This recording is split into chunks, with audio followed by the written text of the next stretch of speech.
La segunda venida de Cristo, la resurrección del Cristo que mora en tu interior. Volumen 1, Paramahansa Yogananda. Discurso 1. Las encarnaciones divinas, emisarios de Dios.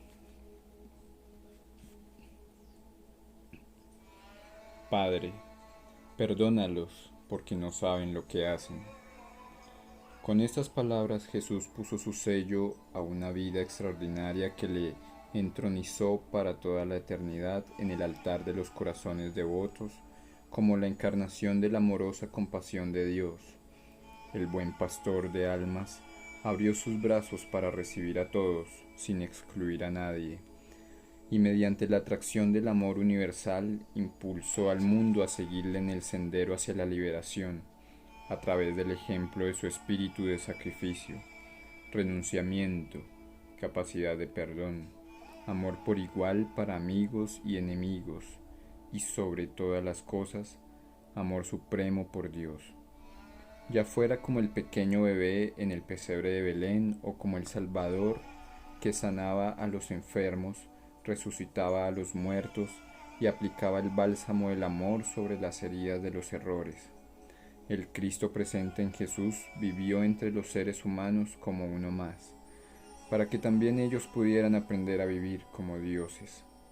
El desafío de enfrentar una vida llena de misterios irresueltos e irresolubles en un universo enigmático sería abrumador para los simples mortales, si no fuera por los emisarios divinos que vienen a la tierra para hablar con la voz y autoridad de Dios a fin de guiar al ser humano.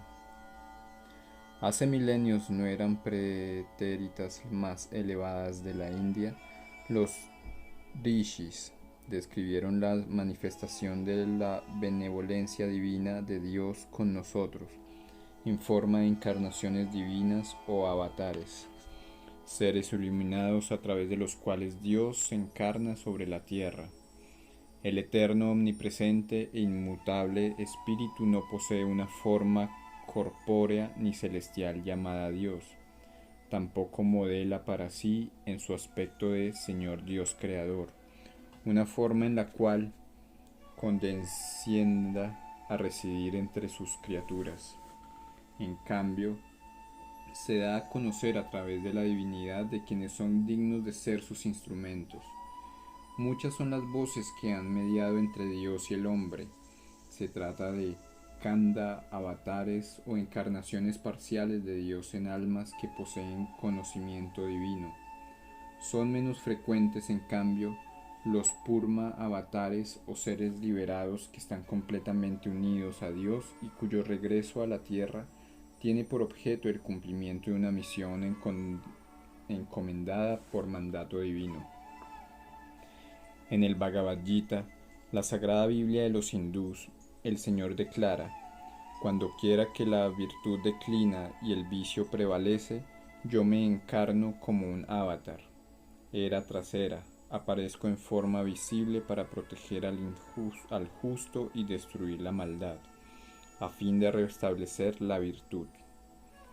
La misma y única conciencia gloriosa e infinita de Dios, la conciencia crística universal o Katasha Chaitanya, adquiere una apariencia familiar al atraviarse con la individualidad de un alma iluminada, provista de una personalidad singular y una naturaleza espiritual adecuadas para la época y el propósito de esa encarnación. Si no fuese por esta intercesión del amor de Dios que se manifiesta en la tierra a través del ejemplo, el mensaje y la mano rectora de sus avatares, sería prácticamente imposible que la desorientada humanidad hallara el sendero hacia el reino de Dios en medio del tenebroso miasma de la ilusión mundana. La sustancia cósmica en la que habita el hombre, con el fin de evitar que sus hijos, sumidos en la oscuridad de la ignorancia, permanezcan por siempre perdidos en los engañosos laberintos de la creación. El Señor acude una y otra vez bajo la forma de los profetas iluminados, para alumbrar el camino, la gloria de Cristo manifestado en la forma de Jesús hizo visible la luz invisible que conduce a Dios. Dado que la reaparición periódica de encarnaciones divinas es parte del designio creativo de Dios, los signos de tales nacimientos se hallan impresos en el gran plan maestro. Por medio de la activa intuición del alma, los sabios pueden leer estos mensajes celestiales, y si la difusión de tales acontecimientos futuros concuerda con la voluntad de Dios, entonces hacen revelaciones proféticas, ya sea en forma velada o explícita.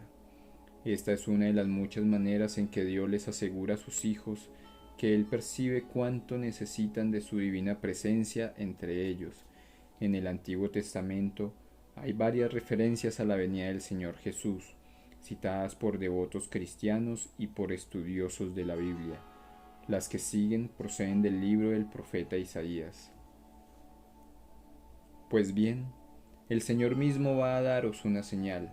Mirad, una doncella está encinta, y va a dar a luz un hijo, al que pondrá por nombre Emmanuel. Veréis a mi siervo prosperar, será enaltecido, levantado y ensalzado sobremanera. Así se admirarán muchas naciones, ante él cerrarán los reyes la boca, pues verán lo que nunca les contaron y descubrirán lo que nunca oyeron. Todos errábamos como ovejas, cada uno marchaba por su camino, y Yahvé descargó sobre él la culpa de todos nosotros. Detenido, sin defensor y sin juicio, ¿quién se ocupó de su generación? Fue arrancado de la tierra de los vivos, herido por los rebeldías de su pueblo. Él soportó la culpa de muchos e intercedió por los rebeldes.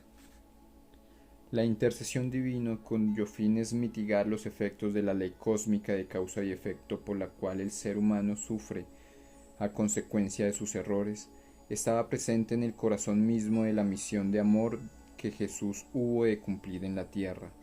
Moisés trajo a los hombres la ley de Dios e hizo hincapié en el terrible peso de la justicia que se abate sobre quienes voluntariamente hacen caso omiso de la ley. Jesús vino a mostrar la misericordia y la compasión de Dios, cuyo amor es un refugio que nos protege, incluso del rigor de la ley.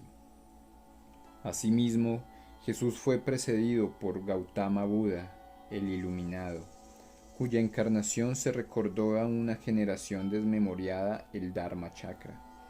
La rueda del karma, cuyo constante giro implica que las acciones puestas en marcha por el ser humano, así como sus correspondientes efectos, determinan que cada hombre, y no un dictador cósmico, sea el responsable de su propio estado actual. Buda devolvió el espíritu compasivo a la árida teología y a los rituales mecánicos en que había caído la antigua religión védica tras el final de una era más elevada en la cual Bhagavana Krishna, el más amado de los avatares de la India, predicó el sendero del amor divino y de la realización de Dios mediante la práctica de la suprema ciencia espiritual del yoga, la unión con Dios. Nadie tiene mayor amor que el que da su vida por sus amigos. Tal fue la excepcional misión que Jesús hubo de asumir. La intercesión de quienes se hallaban próximos a Dios es el elixir paliativo que otorga a los debilitados mortales el poder necesario para levantarse y vencer las fuerzas de la ley cósmica que ellos mismos han lanzado en su propia contra a causa de su comportamiento desobediente. El intercesor se mantiene firme junto al devoto y le brinda su protección en la forma de invulnerable sabiduría, desviando en ocasiones hacia sí mismo parte de la devastadora embestida. Jesús vino en una época de oscuridad que apenas si estaba en condiciones de apreciarle. Sin embargo, su mensaje sobre el amor y la intercesión de Dios a favor de la sufriente humanidad era no sólo para aquellos tiempos, sino para todas las épocas venideras. El mensaje de que Dios está junto al hombre, tanto en sus momentos más oscuros como en los más luminosos. Jesús le recordó a un mundo temeroso de su Creador, temeroso del juicio airado de Dios, que aun cuando Dios es espíritu y los que adoran deben adorar en espíritu y verdad. El absoluto también es un Dios personal a quien se pueden acudir en la oración y que responde como un cariñoso Padre Celestial. Para llegar a comprender la magnitud de una encarnación divina, es preciso entender el origen y la naturaleza de la conciencia que se halla encarnada en un avatar. Jesús se refirió a dicha conciencia al declarar: yo y el Padre somos uno, y yo estoy en el Padre y el Padre está en mí. Aquellos que unen su conciencia a Dios conocen tanto la naturaleza trascendente del Espíritu como su naturaleza inmanente, la singularidad de la siempre existente, siempre consciente y eternamente renovada dicha del absoluto no creado, así como también la miríada de manifestaciones de su ser en la infinitud de formas en las cuales Él se diversifica para dar lugar al variado panorama de la creación. En el principio existía la palabra estaba junto a Dios, y la palabra era Dios. Ella estaba en el principio junto a Dios, todo se hizo por ella, y sin ella nada se hizo. Lo que se hizo en ella era la vida, y la vida era la luz de los hombres, y la luz brillaba en las tinieblas, y las tinieblas no la comprendieron. La palabra era la luz verdadera que ilumina a todo hombre cuando viene a este mundo. En el mundo estaba, y el mundo fue hecho por ella, pero el mundo no la conoció. Vino a los suyos, mas los suyos no la recibieron, pero a todos los que la recibieron les dio poder de hacerse hijos de Dios. A los que creen en su nombre, estos no nacieron de sangre, ni de deseo de carne, ni de deseo de hombre, sino que nacieron de Dios. Y la palabra se hizo carne y puso su morada entre nosotros, y hemos contemplado su gloria, gloria que recibe del Padre como unigénito, lleno de gracia y de verdad. Juan daba testimonio de él, proclamando: este era del que yo dije, el que viene detrás de mí se ha puesto delante de mí, porque existía antes que yo. De su plenitud hemos recibido todos gracia por gracia, porque la ley fue dada por medio de Moisés, la gracia y la verdad nos han llegado por Jesucristo. A Dios nadie le ha visto jamás, lo ha contado el Hijo unigénito, que está en el seno del Padre.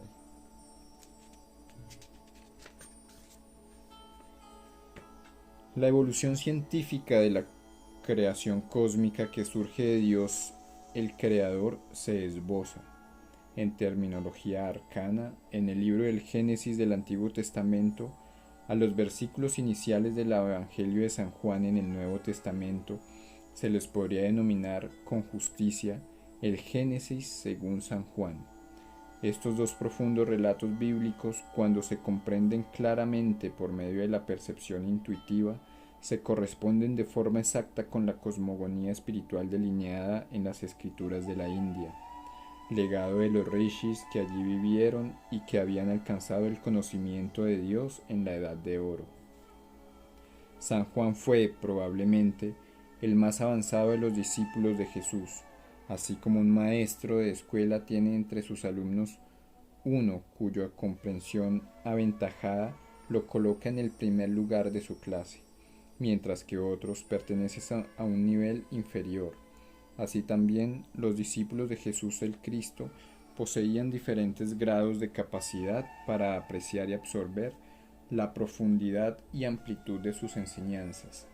De los diversos libros del Nuevo Testamento, los escritos procedentes de San Juan evidencian el más elevado grado de realización divina, ya que dan a conocer las profundas verdades esotéricas experimentadas por Jesús y luego transferidas a Juan, no solo en su Evangelio, sino también en sus epístolas y sobre todo en la descripción simbólica de las profundas experiencias metafísicas que se encuentran en el libro del Apocalipsis. Juan presenta las verdades enseñadas por Jesús desde el punto de vista de la percepción intuitiva interior. En las palabras de Juan hallamos precisión, y por eso su Evangelio, aun cuando es el último de los 4 que se incluyen en el Nuevo Testamento, debería ser considerado en primer lugar cuando se busca el verdadero significado de la vida y enseñanza de Jesús. En el principio, con estas palabras comienza la cosmogonía tanto del Antiguo como del Nuevo Testamento. Principio se refiere al nacimiento de la creación finita, porque en el eterno absoluto el espíritu no existe ni en el principio ni en el final.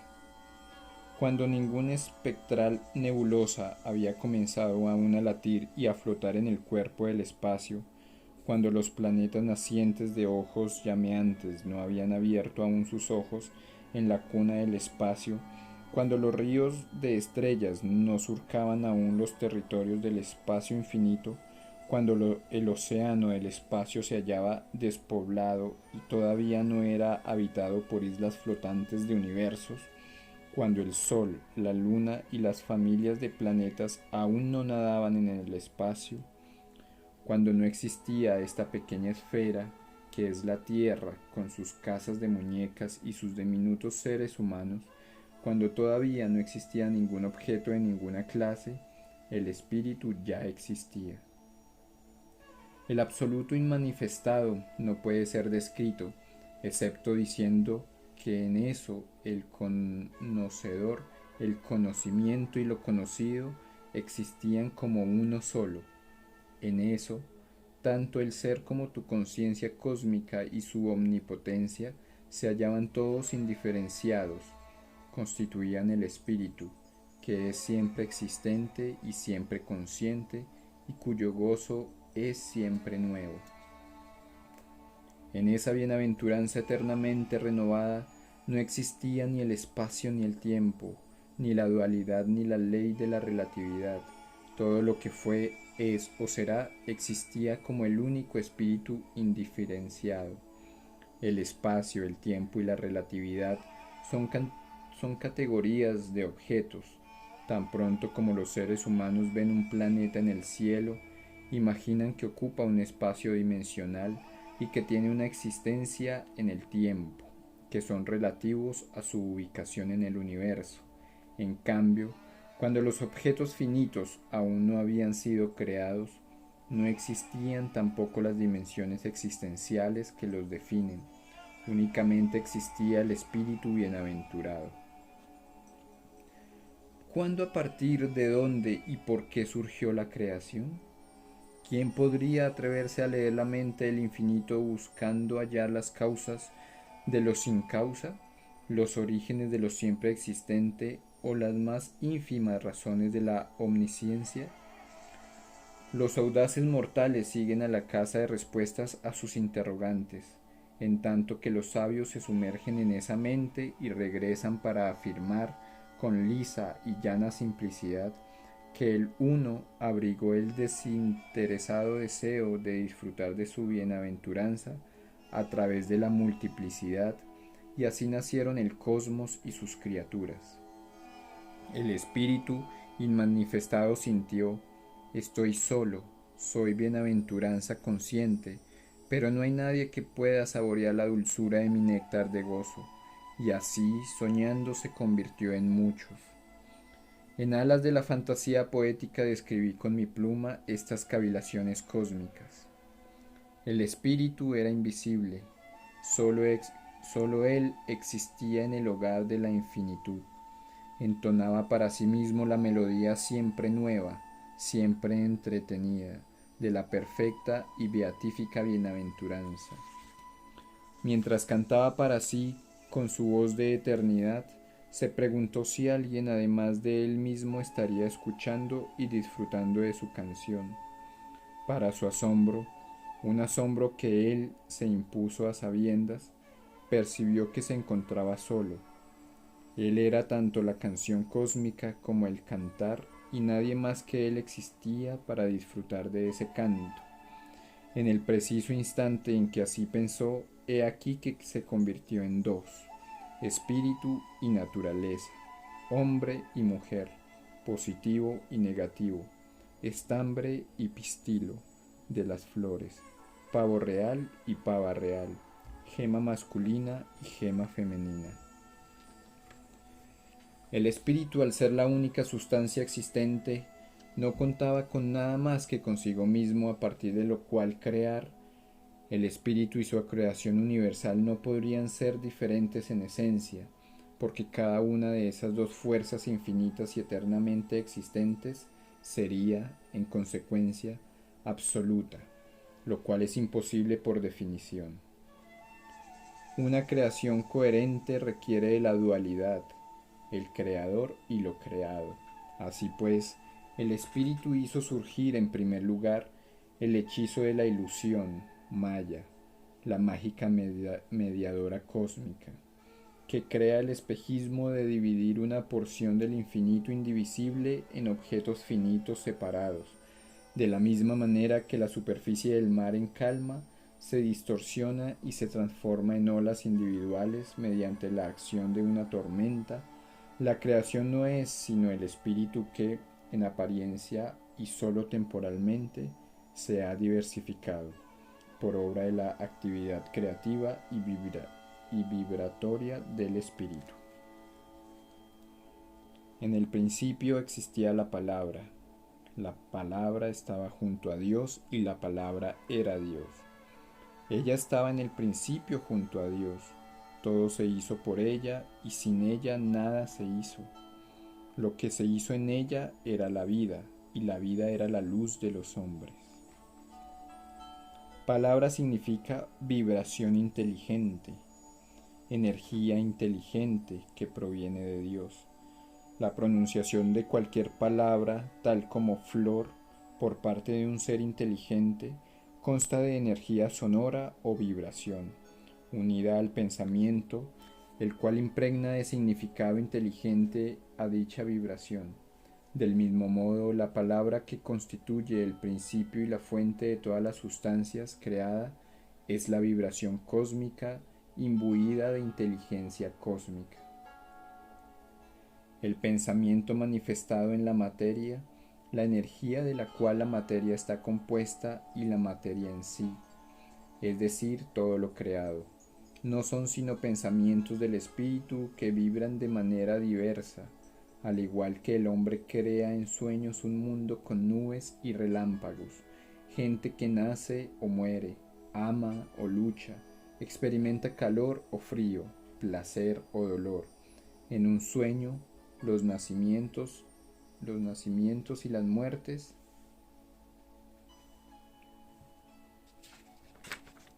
los males y las enfermedades, los sólidos, los líquidos y los gases, no son otra cosa que pensamientos del soñador que vibran de manera diferente. Este universo es una película cinematográfica onírica y vibratoria en la que los pensamientos de Dios se proyectan sobre la pantalla del tiempo, del espacio y de la conciencia humana. La palabra estaba junto a Dios y la palabra era Dios. Antes de la creación solo existía el espíritu indiferenciado.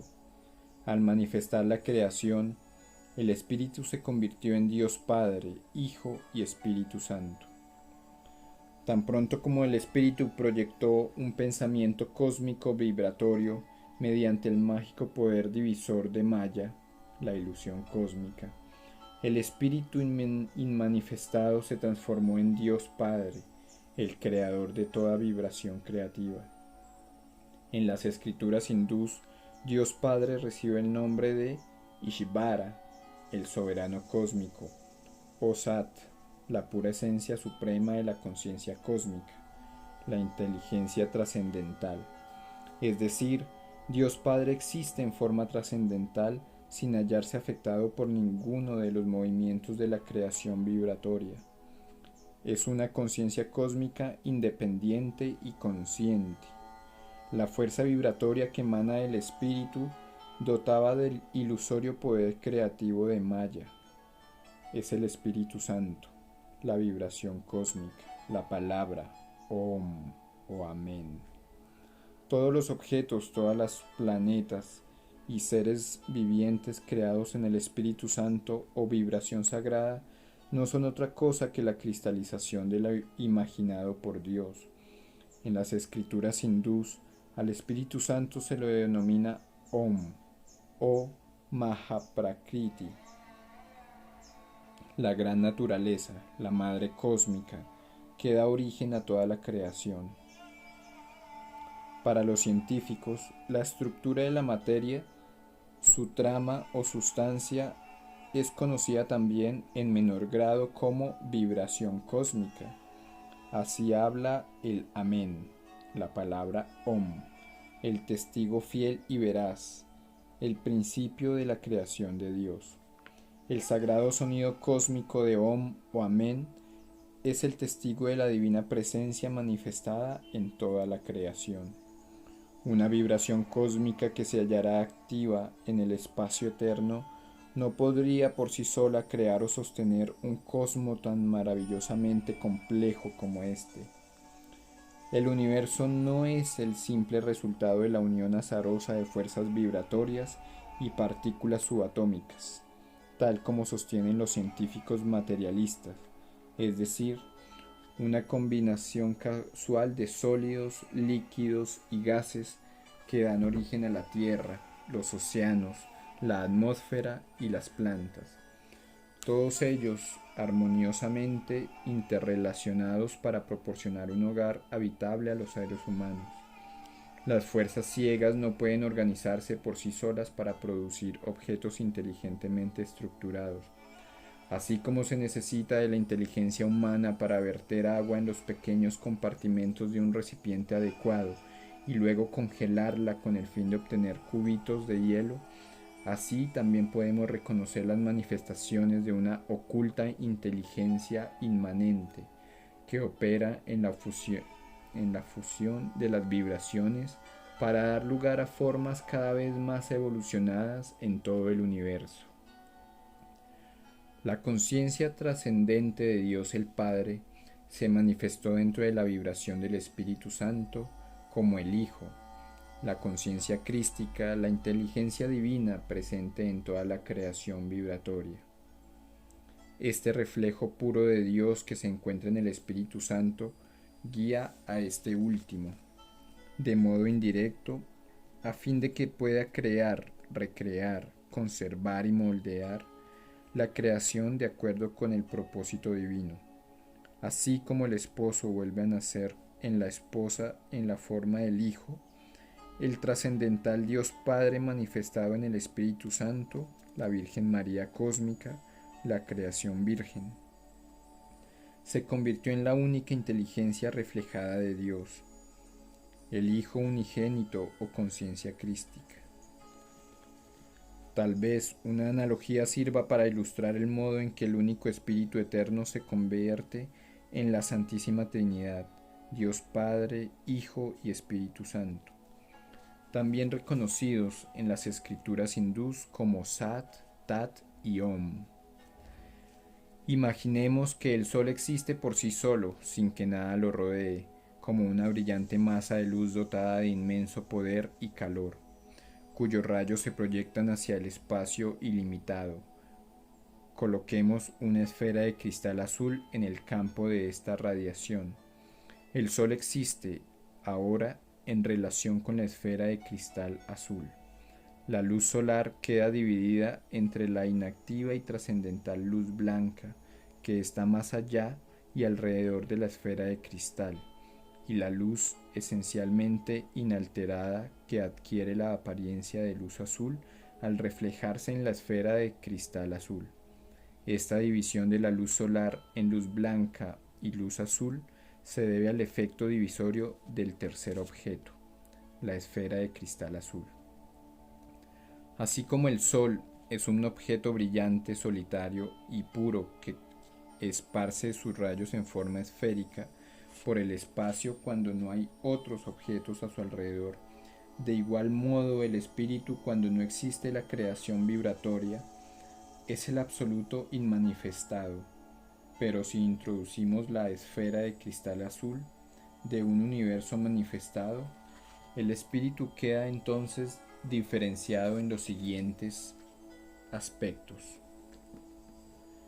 la sustancia vibratoria de todas las manifestaciones emanadas del Om o Espíritu Santo, la inteligencia pura de Dios reflejada como la conciencia crística omnipresente en cada objeto y poro del espacio en el reino vibratorio, y la suprema esencia de todo, la conciencia cósmica, el Dios trascendental, el Padre de toda la creación. La mayoría de las analogías empleadas para definir absolutos son, cuanto mucho, aproximaciones imperfectas, dado que por su limitada naturaleza material no pueden representar las sutilezas de las verdades espirituales. En el ejemplo del sol y la esfera de cristal, el sol no crea la esfera de cristal, mientras que el Espíritu, como Dios Padre, es el que da origen al Espíritu Santo, el cual está dotado de poder vibratorio, creativo para manifestar todo cuanto surge de la imaginación universal de Dios. De este modo, metafóricamente hablando, tan pronto como el espíritu cósmico, soltero, se pone en movimiento para crear el universo, se convierte en esposo, Dios Padre. Su esposa es la Virgen María cósmica o vibración cósmica, y da nacimiento a su reflejo, el Hijo unigénito, la conciencia crística, presente en todas las partículas de la creación. Es el único reflejo puro e indiferenciado del absoluto Dios, el Padre. Por lo tanto, esta inteligencia crística, el Hijo unigénito, conserva una influyente trascendencia inmanente. El elemento activo de la creación no es la conciencia crística, sino el Espíritu Santo, la inteligencia consciente, singular, activa y diferenciada, que hace que se manifiesten todas las partículas de la creación vibratoria, que está imbuido del Hijo unigénito. La inactivamente activa conciencia crística o Hijo es la presencia consciente del divino e inteligente plan de Dios en la creación y el testigo eterno de la obra del Espíritu Santo, al que se llama Santo, porque actúa de acuerdo con la voluntad de Dios manifestada en la inmanente conciencia crística. El Espíritu, en su aspecto inteligente Espíritu Santo, o vibración creativa de Om, se convierte en materia cambiando la frecuencia de la vibración cósmica creativa. La inteligencia cósmica se transforma en movimiento cósmico inteligente o vibración de la conciencia, la cual se convierte en energía cósmica. La energía cósmica inteligente se transforma en electrones y átomos.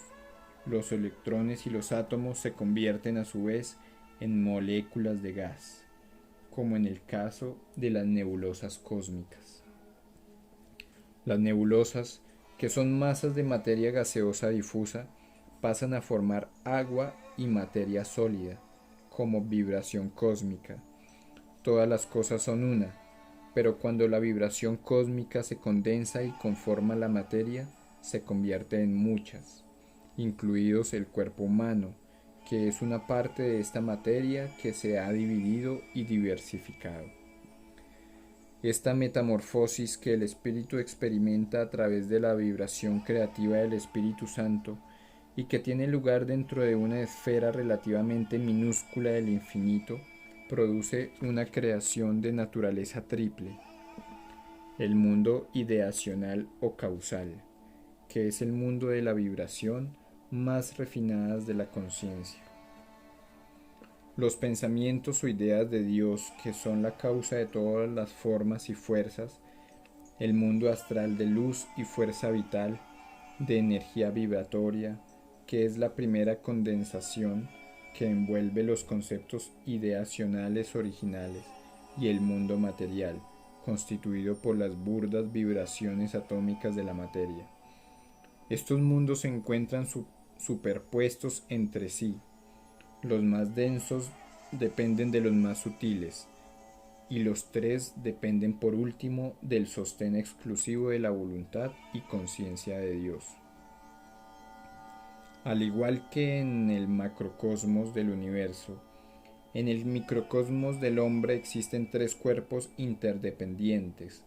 El alma del hombre se cubre con estas tres envolturas que sirven de instrumentos a través de los cuales el espíritu encarnado puede percibir y comprender la creación de Dios e interactuar con ella. La primera envoltura del alma, sumamente sutil, que individualiza el alma en relación con el espíritu. Es una envoltura de conciencia pura. Está conformada por los pensamientos o ideas de Dios que dan origen a las otras dos cubiertas. Por ese motivo recibe el nombre de cuerpo causal. Estas ideas causales emiten una fuerza magnética de luz y de energía inteligente que he denominado Vitatrones, los cuales constituyen el cuerpo astral del hombre. El cuerpo astral de vibratones en sí mismo, la energía vital que anima todos los sentidos y funciones del cuerpo físico. El cuerpo físico es simplemente una burda materialización de las ideas causales activadas por la vida y energía del cuerpo astral y dotadas de conciencia, autopercepción e inteligencia gracias al cuerpo causal. Todas estas manifestaciones vibratorias del macrocosmos y del microcosmos derivan de la vibración del Espíritu Santo y de la conciencia trascendente de Dios. Así pues, Juan dice a modo de resumen: en ella, la palabra, era la vida, y la vida era la luz de los hombres. Los autores de la Biblia que no estaban versados en la terminología con que se expresan los conocimientos de la era moderna, emplearon muy acertadamente los términos Espíritu Santo y palabra para expresar la naturaleza de la vibración cósmica inteligente, palabra. Implica un sonido vibratorio que posee poder de materialización. Espíritu implica una fuerza inteligente, invisible y consciente. Santo califica esta vibración porque se trata de la manifestación del Espíritu y porque procura crear el universo de acuerdo con el modelo perfecto de Dios.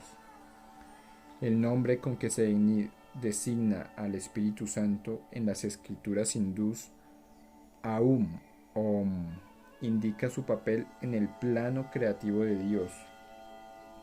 Estas palabras están formadas por la A de Akara, la vibración creativa, la U de Ukara, la vibración preservadora, y la M de Makara, la fuerza vibratoria de la disolución. La tormenta que se abate sobre el océano produce olas, tanto grandes como pequeñas. Las conserva durante cierto tiempo y una vez que se aquieta, las disuelve. De manera semejante, el Om o Espíritu Santo crea todas las cosas, las preserva en miriadas de formas y finalmente las disuelve en el seno oceánico de Dios con objeto de ser creadas de nuevo, lo cual constituye un proceso continuo de renovación de la vida y las formas en el incesante sueño cósmico de Dios. De este modo, la palabra o vibración cósmica constituye el origen de todo, y sin ella nada se hizo. La palabra existió desde el comienzo mismo de la creación. Fue la primera manifestación de Dios al dar origen al universo. La palabra estaba junto a Dios.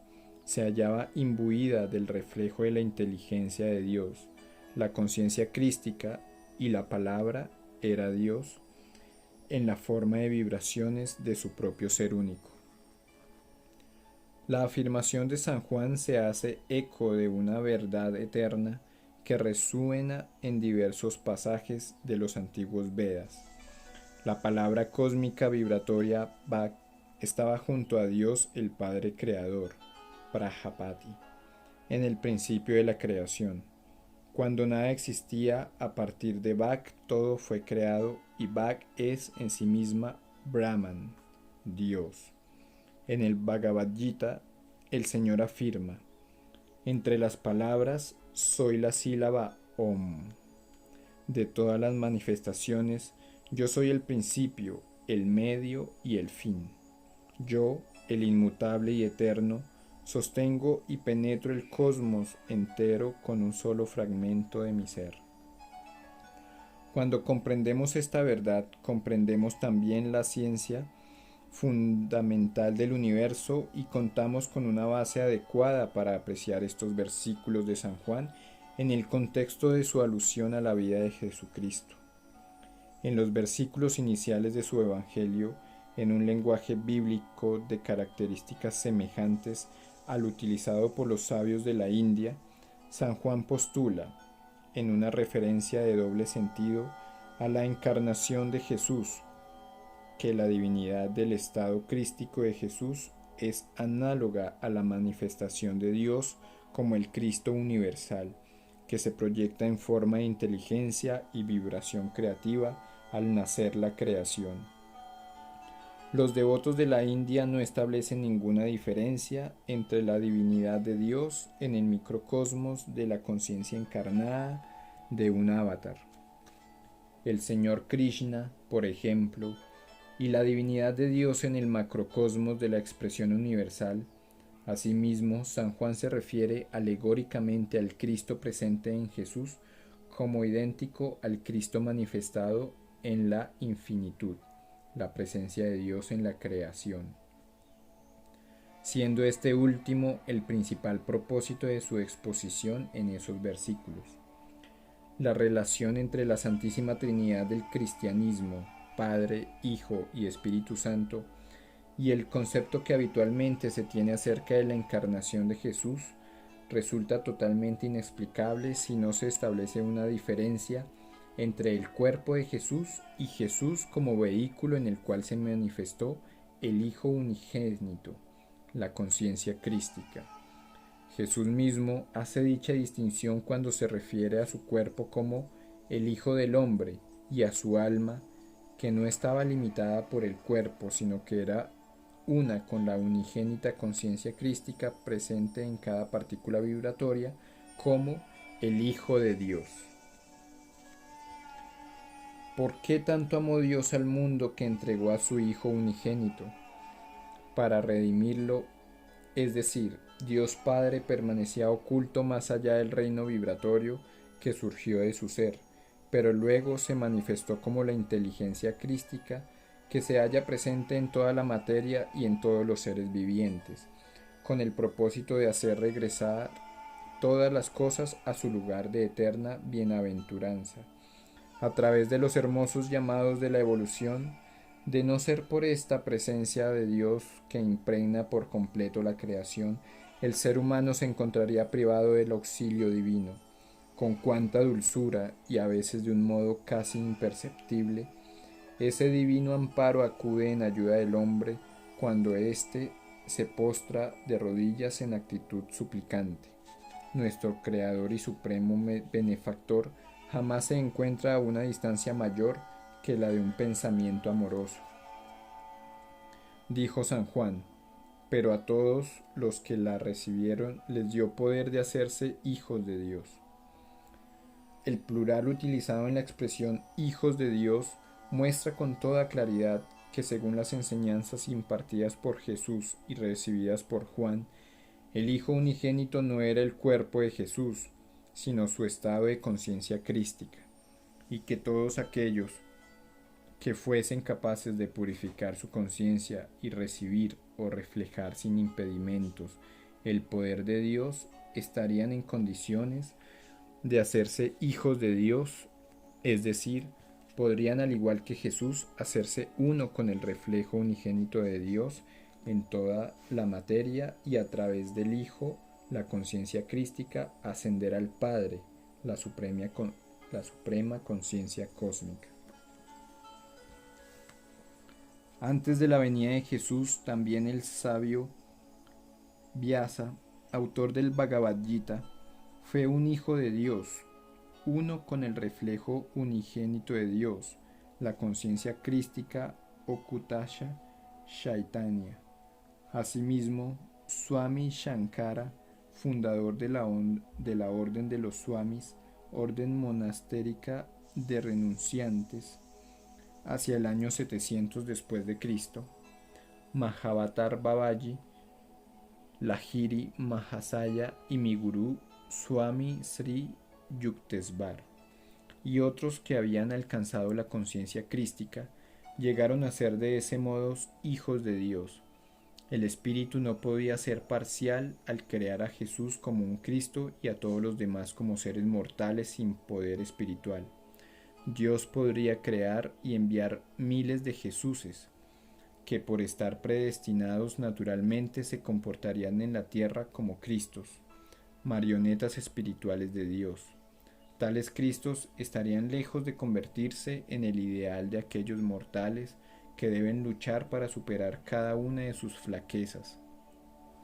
Sin embargo, cuando alguien se convierte en un Cristo mediante su esfuerzo personal para vencer las tentaciones y mediante el buen uso del libre albedrío que Dios le ha otorgado y el poder de la comunión divina alcanzada como resultado de una profunda adoración a Dios o de la práctica de técnicas científicas de meditación, entonces tal ejemplo despierta la esperanza de salvación en el frágil y temeroso corazón humano, comúnmente atormentado por la materia. La invaluable contribución de la India al mundo, descubierta en la antigüedad por sus rishis, es la ciencia de la religión, el yoga o unión divina, mediante la cual es posible conocer a Dios, no como un concepto teológico, sino como una experiencia personal verdadera.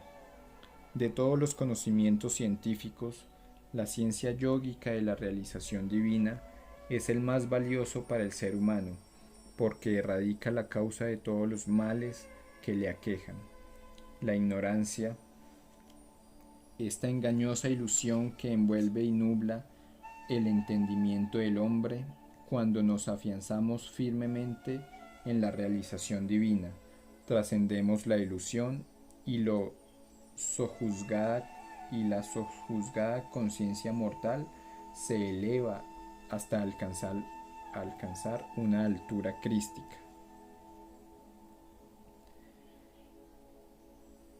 Y la luz brilla en las tinieblas, y las tinieblas no la comprendieron. Tinieblas significa ilusión, ignorancia. Los conceptos vertidos en los versículos esotéricos del Evangelio de San Juan se explican detalladamente en las escrituras sánscritas, cuando se interpretan con la claridad espiritual proporcionada por los maestros de la India. Se puede ver que estas verdades son científicas y universales. Las leyes espirituales que determinan el modo en que funciona el universo y el lugar del hombre en dicho universo constituyen la ciencia suprema, que apuntala todos los descubrimientos científicos. No obstante, dado que los científicos confían más en los efectos que en las causas fundamentales, suelen descartar en su mayoría los pronunciamientos espirituales de los sabios como si fuesen fruto de la superstición. Sin embargo, como resultado de la progresiva expansión del entendimiento, la ciencia espiritual y la material acaban descubriendo que ambas se apoyan en la misma base. Las tinieblas de la ilusión se manifiestan de dos formas. Una es Maya, la ilusión cósmica, la que mide el infinito. Y la otra es Avidya, que significa ignorancia, ilusión individual. Si una persona ve un elefante volando por los aires, se podría decir que lo que está viendo es una ilusión o alucinación, pero para esa persona la percepción es real.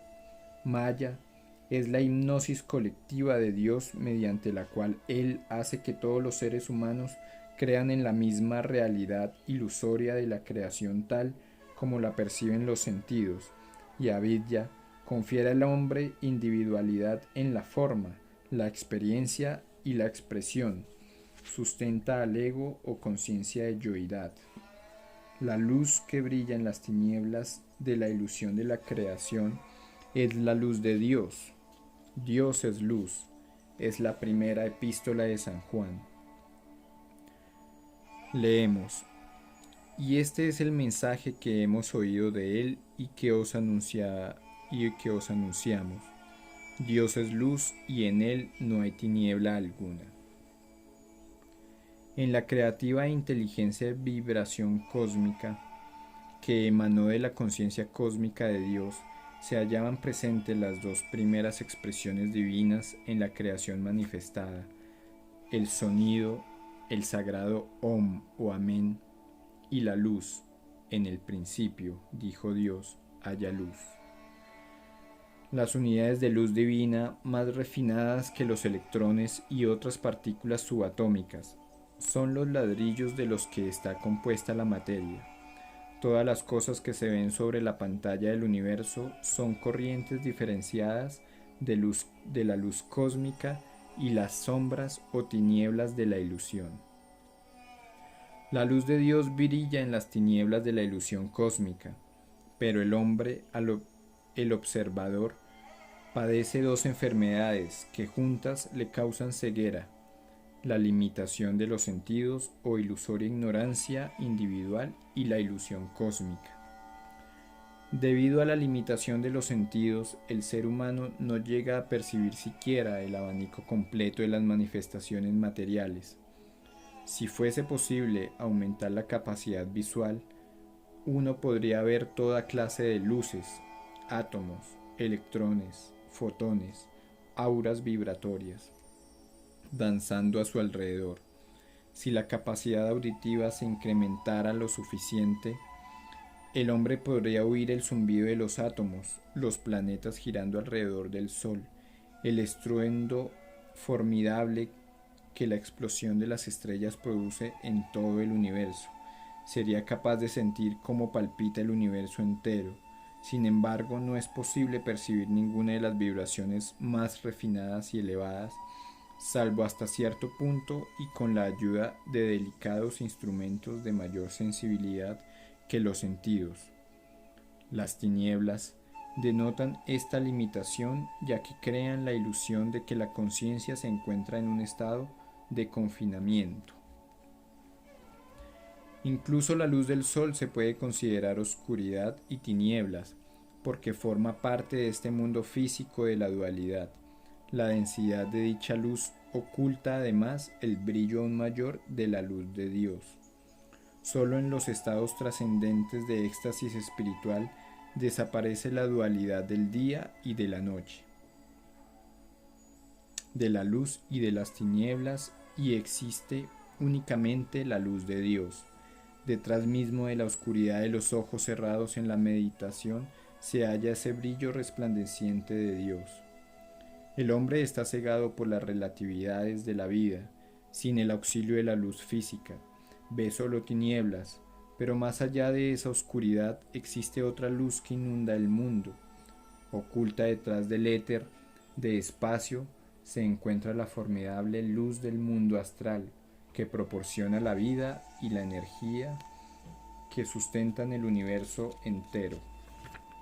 Los esplendorosos rayos de los vitratrones astrales son el ectoplasma espiritual que rodea el cosmos entero.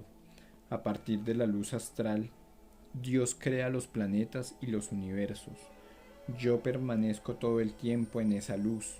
Veo resplandecer todas las cosas con esa esencia celestial. Todas las manifestaciones físicas emanan de esa luz astral, y esa luz emana a su vez de la manifestación creativa de Dios como luz. Si pudieras ver a Dios ahora mismo, le verías como una masa de luz refulgente que inunda la totalidad del universo. Cuando cierro los ojos para entrar en el estado de éxtasis, todo se disuelve en esa gran luz. No es un producto de la imaginación. Se trata, por el contrario, de la percepción de la única realidad de la existencia. Todo lo que se ve mientras uno se halla en ese estado sucederá. Esa es la prueba de la realidad de esa luz omnipresente que todo lo origina. El hombre se encuentra tan embriagado con la ilusión que ésta destruye su percepción verdadera, por lo que las tinieblas de su ignorancia no pueden captar la luz de Dios que vibra por doquier. La ilusión cósmica, maya, y la ilusión individual o ignorancia, avidya, operan hasta conjuntamente para oscurecer y confundir. De esta manera, la innata percepción intuitiva que el alma tiene de la omnipresencia de Dios durante la meditación se desvanece en las tinieblas de la dependencia sensorial y prevalece la intuición, revelándole al hombre que su ser se encuentra constituido de luz e inmerso en la vastedad de todo el universo de luz. La palabra era la luz verdadera que ilumina a todo hombre cuando viene a este mundo. En el cuarto versículo se decía y se explicaba lo siguiente: en ella era la vida, y la vida era la luz de los hombres. Este noveno versículo es entonces una reformulación del mismo concepto.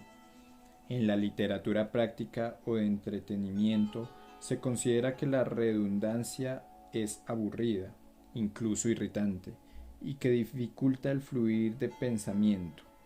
Por el contrario, la repetición de la verdad, como la evidencian los escritos bíblicos, es algo bueno e incluso necesario para la percepción moral y la asimilación espiritual, y permite poner de manifiesto claramente el significado.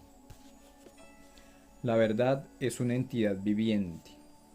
El conocimiento de sus principios mediante el contacto asiduo la convierte en una compañía fiel y fortalecedora. La luz de la energía cósmica que emana de la conciencia cósmica de Dios es la vida que anima a todos los seres e ilumina su conciencia. A semejanza de una dínamo que envía electricidad a las bombillitas de luz de una ciudad, es la omnipresencia de esa luz de Dios la que sustenta la grandiosa ilusión constituida por las innumerables formas, cada una de ellas dotadas de una maravillosa individualidad. Esa luz es la luz verdadera, porque es infinita y eterna, en tanto que el hombre solo toma prestada de ella su transitoria existencia mortal de una vida a otra. El yoga enseña cómo unirse a los inmortales estableciendo contacto con dicha luz y experimentando la unidad de la conciencia humana con la luz verdadera que ilumina a todo hombre. En el mundo estaba, y el mundo fue hecho por ella, pero el mundo no la conoció. Las palabras ella y la, en la versión en inglés de dicho versículo, he y him, es decir, él y lo, por lo que resultan ambiguas a primera vista en ese idioma, se refieren en continuidad con los versículos precedentes, a la luz, la manifestación creativa omnipresente de Dios, en el mundo. El mundo significa no solo esta diminuta tierra, sino el cosmos entero. Se debería matizar o cambiar esta traducción, como así también la de muchas otras palabras de la Biblia que han sido malinterpretadas. El mundo fue hecho por ella. Significa que a partir de esa luz cósmica se desarrolló el cosmos entero y no solo este pequeño planeta, que no es sino un grano de arena sobre las playas del tiempo. Pero el mundo no la conocía.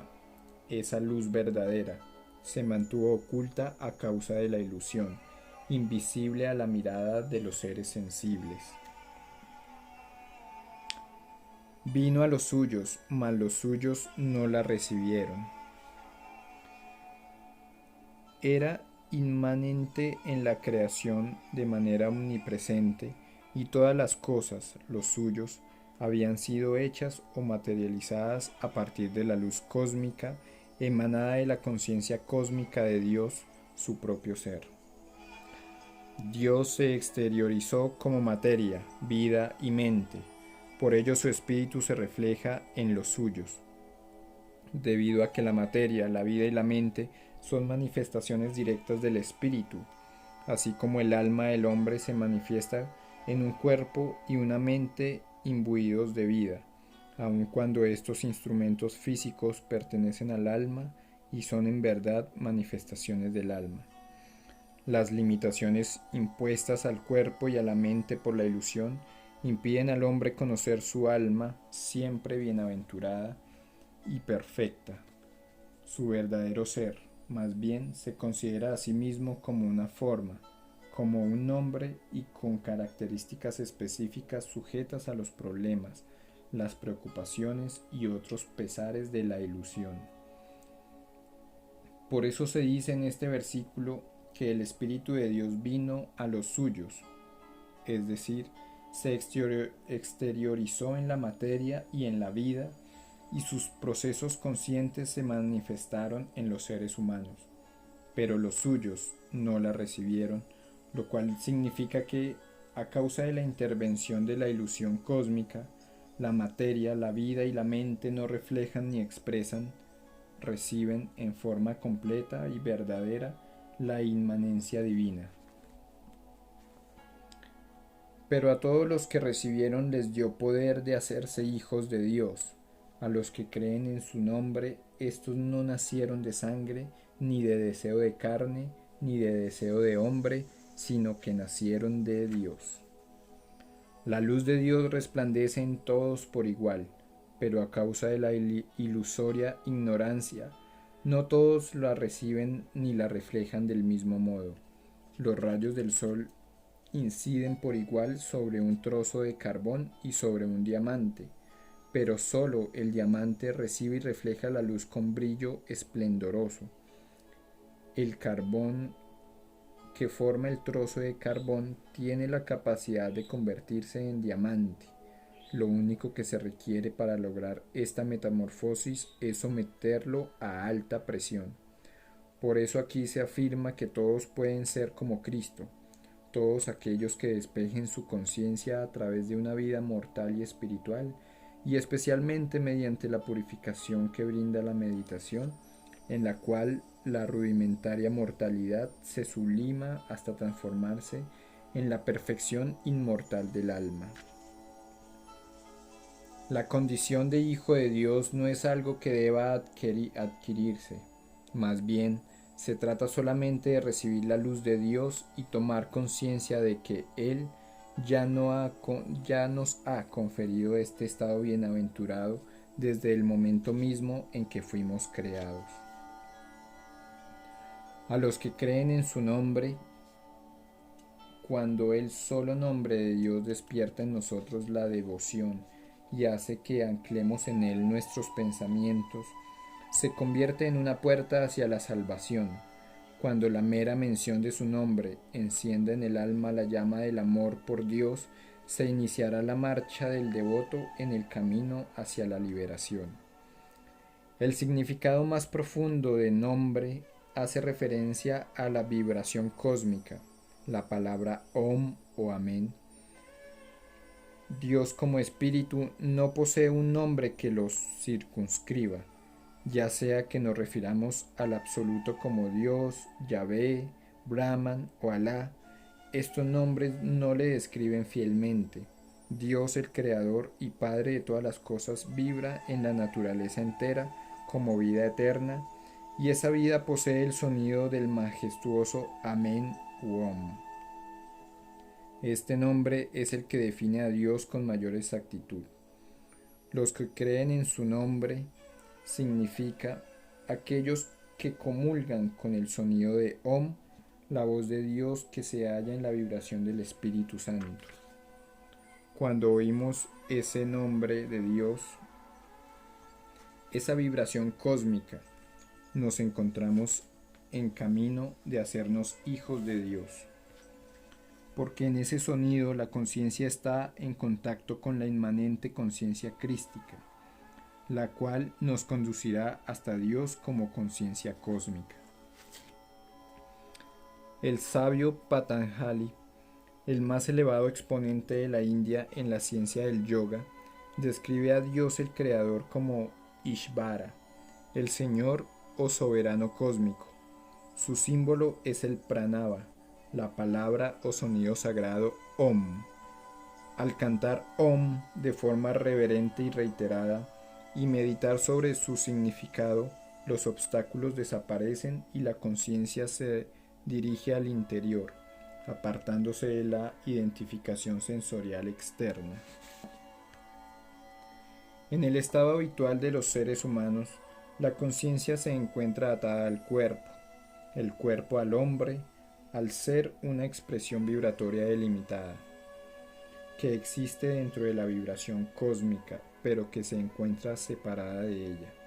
También circunscribe a la conciencia.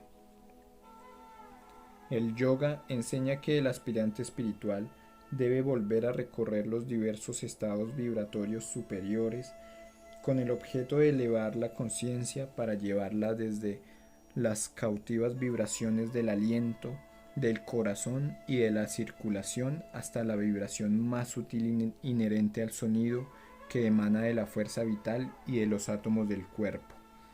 Mediante una técnica especial de meditación en Om, conocida por los estudiantes de las lecciones, el devoto se da cuenta de que su conciencia se halla limitada por las constricciones de la carne, lo cual se evidencia por el sonido del aliento, del corazón y de la circulación.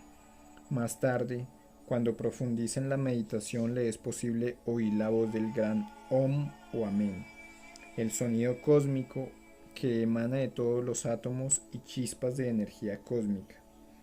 Escuchando este omnipresente sonido y sumergiéndose en su sagrada corriente, la conciencia del alma que se halla cautiva del cuerpo comienza gradualmente a escapar de las limitaciones del cuerpo y se encamina hacia la omnipresencia.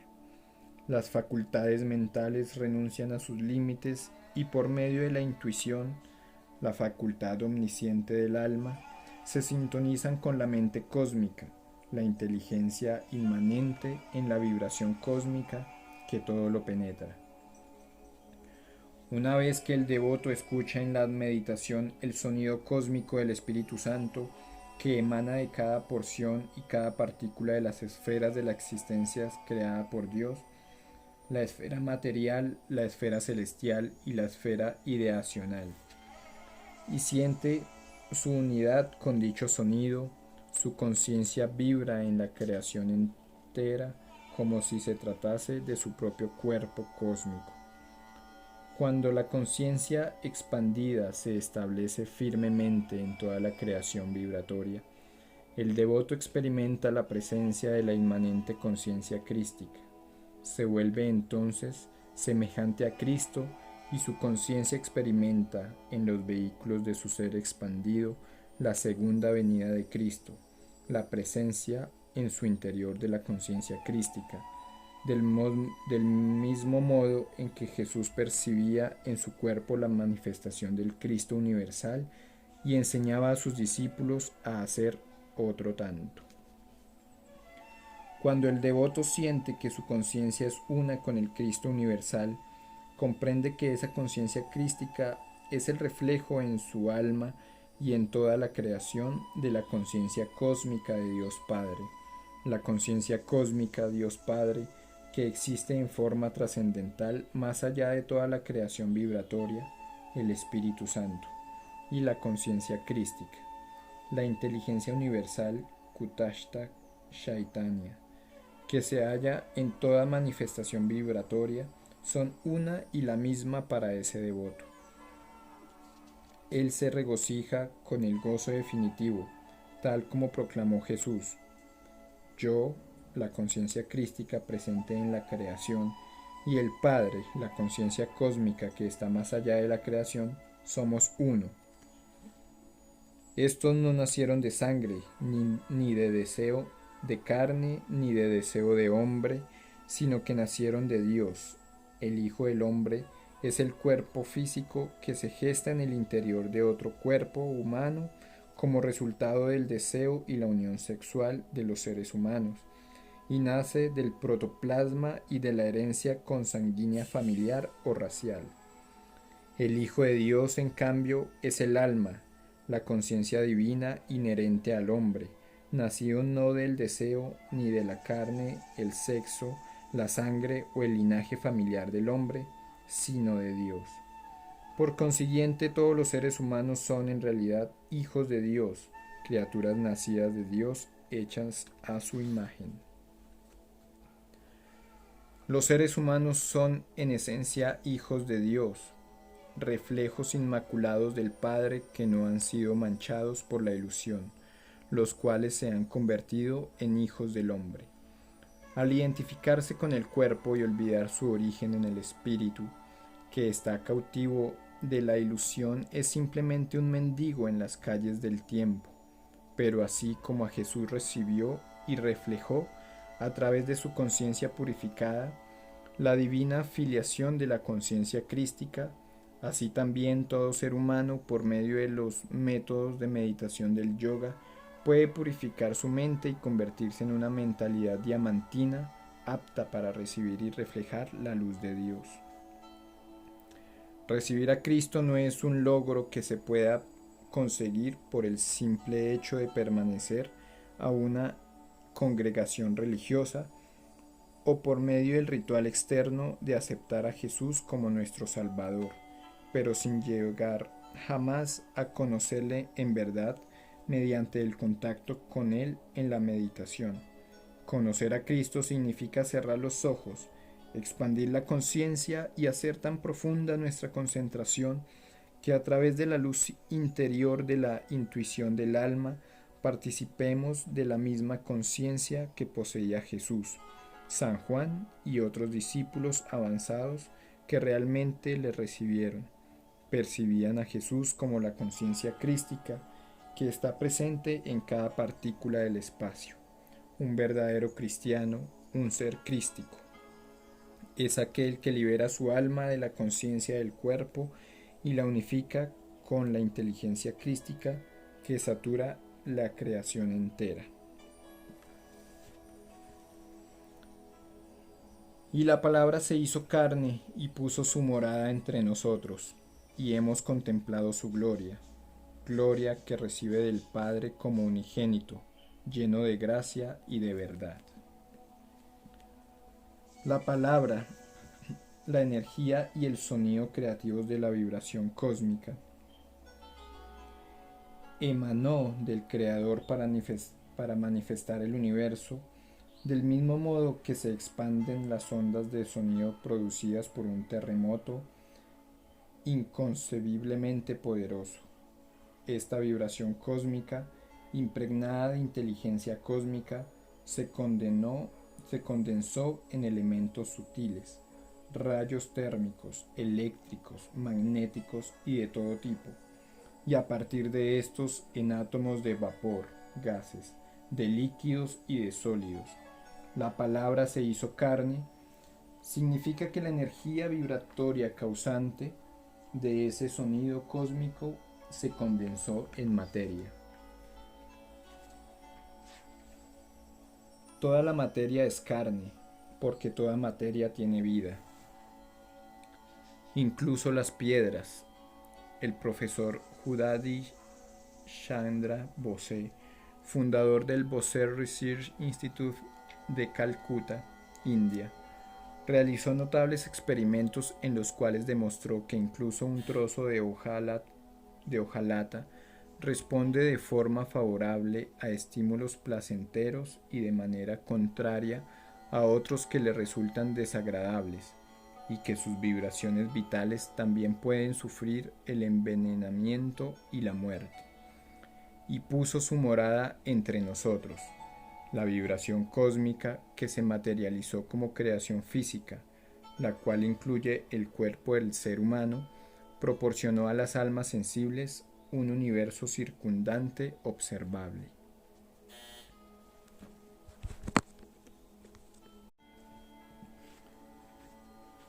El ser humano posee una triple naturaleza, física, mental y espiritual. Constituye una combinación única de fuerzas y conciencia, capaz de reconocer plenamente la divinidad dentro de sí y en el universo creado perceptible por él. Su naturaleza es el alma, el ser, hecha a imagen de Dios, un reflejo individual de la divinidad, que se expresa en el universo manifestado a través de un cuerpo y una mente. El instrumento corporal es la vibración conjunta de densos e inquietos átomos, ondas electromagnéticas y fuerza vital inteligente, la sutil energía vital más refinada que los electrones. Las facultades mentales comprenden tanto los instrumentos sensoriales, las percepción y de acción, como la inteligencia discernidora, la cual interpreta la información que proporcionan los sentidos y como decisiones en lo concerniente al conocimiento y la acción. Durante su residencia en el cuerpo, el alma se identifica con sus experiencias físicas y mentales, olvida su naturaleza divina y actúa en cambio como el ego circunscrito al cuerpo, en pseudoalma. Las técnicas científicas de meditación del yoga le permiten al alma recobrar el recuerdo de su unidad con el omnipresente y omnisciente espíritu. Nosotros hemos contemplado su gloria, gloria que recibe del Padre como unigénito. Nosotros significa las almas avanzadas que han reclamado su filiación divina y que experimentan la vibración cósmica del Espíritu Santo y la innata inteligencia crística cósmica. El unigénito de Dios Padre, presente en toda la creación, la palabra imbuida del Cristo y asimismo llena de gracia y de verdad, es la depositaria absoluta de los principios y leyes universales, de la justicia natural, la verdad, que sostiene el orden del mundo y gobierna los deberes del hombre hacia Dios, hacia la naturaleza y hacia sus semejantes. El glorioso esplendor de la luz de la vibración cósmica es como un gran cometa de vida que proviene de Dios. Envuelve la materia y permanece oculto detrás de su densidad. Hemos contemplado gloria de la luz cósmica y de la inteligencia unigénita, de Dios que guía dicha luz o vibración cósmica, y otorga gracia, belleza y verdadera sustancia a toda la materia. Sin la gloria que recibe el Padre como unigénito, no podría existir la materia en absoluto. Toda la creación material, el Espíritu Santo o energía santa, y el reflejo único, unigénito de la inteligencia de Dios, es la materia, reciben su gracia y su verdad, la gloria de su manifestación de Dios, que es el Padre creador de todo. Juan daba testimonio de él, proclamando: Este era del que yo dije, el que viene detrás de mí se ha puesto delante de mí, porque existía antes que yo. La conciencia del profeta Juan el Bautista se hallaba en sintonía con la inteligencia crística universal y podía dar testimonio o declarar a partir de su propia realización intuitiva que la gloria de la conciencia crística se encontraba manifestada en la omnipresente luz creativa del Espíritu Santo y también en la conciencia divina que vio encarnada en Jesús. Esa conciencia se puso delante en Jesús porque Él había venido a cumplir con un designio especial. De su plenitud hemos recibido todos gracia por gracia, porque la ley fue dada por medio de Moisés, la gracia y la verdad nos han llegado por Jesucristo. Todos los profetas han recibido la plenitud de la conciencia crística que impregna la creación. Todos aquellos que se encuentran en sintonía reciben esa conciencia en forma ilimitada. Los hombres de menor estatura espiritual también la reciben, de acuerdo con su capacidad. Cada una de las bondades como si de una boca se tratase, bebe de la gracia eterna de la conciencia crística, de su plenitud. Esto quiere decir que pueden recibir la omnipresente conciencia crística todos aquellos que purifiquen su mente. Gracia por gracia significa que por cada una de sus bondades el hombre recibe la bondad eterna de Dios. La plenitud del Espíritu se refleja de manera homogénea en todas las almas, pero quienes son hijos de Dios, aquellos que han cambiado su mentalidad del carbón por una de diamante, reciben y reflejan la plenitud de la presencia divina. En los hijos de Dios se halla la plenitud de la omnipresente omnisciencia de la bienaventuranza del Espíritu. La percepción completa de la gloria de Dios que se encuentra dentro de ellos. Gracia por gracia, cada bondad es una puerta abierta a través de la cual brilla la luz de Dios. Cada expresión de una mentalidad sombría obtura la resplandeciente presencia divina. Cada vez que las personas practican la bondad, reciben una dimensión especial de la gracia de Dios. Porque la ley fue dada por medio de Moisés, la gracia y la verdad nos han llegado por Jesucristo. He aquí un versículo conflictivo de la Biblia que causa discrepancias entre judíos y cristianos. Sin embargo, este versículo no tiene como finalidad determinar diferencias entre Jesús y Moisés. En lo que respecta a su nivel de espiritualidad, lo importante es que cada profeta tiene un propósito especial que cumplir en la tierra. Esta afirmación de San Juan reconoce simplemente el regalo que Moisés recibió de parte de Dios para los hombres en la forma de los 10 mandamientos. Estos mandamientos son verdades eternas, leyes universales de la vida que hacen que la existencia del hombre sea moralmente adecuada y espiritualmente plena. La palabra mandamiento, sin embargo, no brinda la mejor de las connotaciones, porque da la impresión de que Dios es un dictador y el hombre su servil ayudante.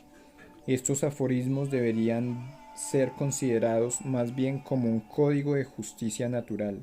Si el hombre no sigue esas leyes que ponen de manifiesto la imagen divina que mora en su interior, pierde su sintonía con Dios y cae en el sufrimiento ilusorio que él mismo ha causado. La gracia y la verdad nos han llegado por Jesucristo. Esto significa que toda la verdad, el poder en el que se basan todas las leyes espirituales, fluye de la conciencia crística, y dicho poder se hallaba manifestado en Jesús. Al igual que en todos los grandes profetas, las leyes eternas se sostienen de hecho debido a la omnipresencia de la inteligencia crística. Jesús vino a demostrar, a través de la conciencia del Cristo universal que moraba en él, que la gracia, la verdad y la bondad fluyen de esa fuente divina. A Dios nadie le ha visto jamás, lo ha contado el Hijo unigénito que está en el seno del Padre. Mucha gente ha llegado a conclusiones erróneas como resultado de la interpretación incorrecta de estas palabras.